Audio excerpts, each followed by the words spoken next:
Hello, ഞാനിന്ന് വന്നിരിക്കുന്നത് ഒരു കൊഴുക്കട്ട ശനിയുടെ വിശേഷങ്ങളുമായിട്ടാണ് കേട്ടോ. അപ്പോൾ ഈ കൊഴുക്കട്ട ശനി എന്ന് പറഞ്ഞു കഴിഞ്ഞാൽ എല്ലാവർക്കും അതെന്താണെന്ന് അറിയണം എന്നില്ല.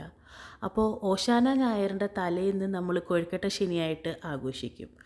അപ്പോൾ അന്ന് നമ്മുടെ വീടുകളിലെല്ലാം ഈ കൊഴുക്കട്ട ഉണ്ടാക്കും കേട്ടോ.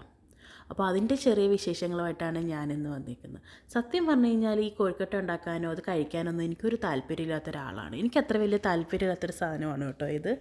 പക്ഷേ എന്നാൽ കൂടി എനിക്ക് ഈ ട്രഡീഷൻസൊക്കെ എൻ്റെ കൂടെ തന്നെ എനിക്കതൊക്കെ നടത്താൻ ഭയങ്കര ഇഷ്ടമാണ്.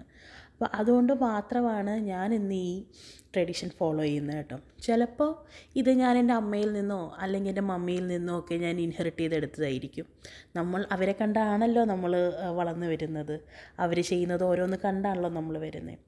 അപ്പോൾ അങ്ങനെ ഞാൻ കണ്ടു വന്നതാണ് നമ്മുടെ വീട്ടിൽ എല്ലാ പരിപാടികളും ചെറുതായിട്ട് നമ്മൾ ആഘോഷിക്കും കേട്ടോ.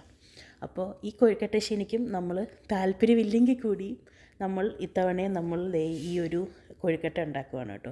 അപ്പോൾ കൊഴുക്കട്ട ഉണ്ടാക്കാനായിട്ട് ഞാൻ അങ്ങനെ ആർക്കൊന്നും പറഞ്ഞു തരേണ്ട കാര്യമില്ലല്ലോ. അരിപ്പൊടി എടുക്കുക, അരിപ്പൊടിയിലേക്ക് നമ്മൾ കുറച്ച് ഉപ്പും പിന്നെ ഞാനിവിടെ ഇത്തിരി പഞ്ചസാരയും അതേപോലെ തന്നെ കോക്കനട്ട് പൗഡറും ആഡ് ചെയ്യുന്നുണ്ട് കേട്ടോ. ജസ്റ്റ് ഇത്തിരി സോഫ്റ്റ് ആവാൻ വേണ്ടിയിട്ടാണ്. പിന്നെ ഇത്തിരി നെയ്യും പിന്നെ 2 കപ്പ് അരിപ്പൊടിക്ക് ഞാൻ 1.5 കപ്പ് വെള്ളം എന്ന രീതിയിൽ എടുത്തിട്ട് നന്നായി കുഴച്ച് വെച്ചു കേട്ടോ. പിന്നെ അതിനകത്തേക്ക് ഞാൻ ഇടാൻ വേണ്ടിയിട്ടുള്ള ശർക്കര പാനിയാക്കുവാണ്. അതിനുശേഷം അതിനകത്തേക്ക് തേങ്ങയും കൂടി ഇട്ടിട്ട് ആ ഒരു ഫില്ലിങ്ങും കൂടെ നമ്മൾ റെഡിയാക്കി എടുക്കും കേട്ടോ. സംഭവം ഉണ്ടാക്കാനൊക്കെ സിമ്പിളാണ്, പക്ഷേ അത് ഉണ്ടാക്കാനായിട്ടുള്ള ഒരു സ്കില്ലും കൂടെ നമുക്ക് ആവശ്യമാണെന്ന് എനിക്കിത് ഉണ്ടാക്കിയപ്പോൾ ശരിക്കും മനസ്സിലായിരുന്നു. ഞാൻ സ്വന്തമായിട്ട് ഈ കൊഴുക്കട്ടയൊക്കെ ഉണ്ടാക്കിയത് വളരെ ചുരുക്കമാണ് കേട്ടോ. 1-2 തവണ.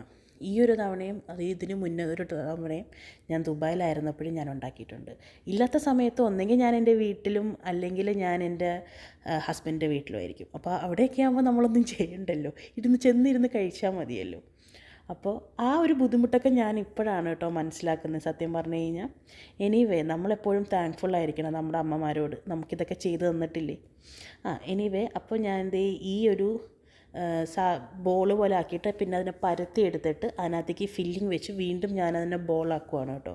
ബോളാക്കിയതിന് ശേഷം പിന്നെ അതിനെല്ലാം കൂടി എടുത്തിട്ട് നമ്മുടെ ഒരു സ്റ്റീമറിൽ വെച്ചിട്ട് സ്റ്റീം ചെയ്തെടുക്കുക. അപ്പോൾ നമുക്ക് നമ്മുടെ കൊഴുക്കട്ട ശനിയുടെ കൊഴുക്കട്ട റെഡിയായി കിട്ടും. പിന്നെ നല്ല സോഫ്റ്റ് കൊഴുക്കട്ട കിട്ടാൻ വേണ്ടിയിട്ട് നല്ല തിളച്ച വെള്ളമായിട്ട് വേണം നമ്മൾ സ്റ്റീം ചെയ്യാൻ വെക്കാൻ. അതേപോലെ തന്നെ അതൊരു 6 to 7 മിനിറ്റ്സ് വെച്ചാൽ മതി. അപ്പോൾ നല്ല സോഫ്റ്റ് കൊഴുക്കട്ട കിട്ടും കേട്ടോ. അപ്പോൾ നമ്മുടെ കൊഴുക്കട്ടയൊക്കെ റെഡി ആയിട്ടുണ്ട്, ഞാൻ കഴിക്കാൻ പോവുകയാണ്. അപ്പോൾ നിങ്ങൾക്ക് ഇന്നത്തെ വീഡിയോ ഇഷ്ടമായിട്ടുണ്ടെങ്കിൽ കമൻറ്റ് ചെയ്യണം. പിന്നെ നിങ്ങൾ കൊഴുക്കട്ട ഉണ്ടാക്കിയാൽ കൂടി എൻ്റെ അടുത്ത് കമൻറ്റ് ചെയ്യണം കേട്ടോ. അപ്പോൾ ശരി, നാളെ കാണാം.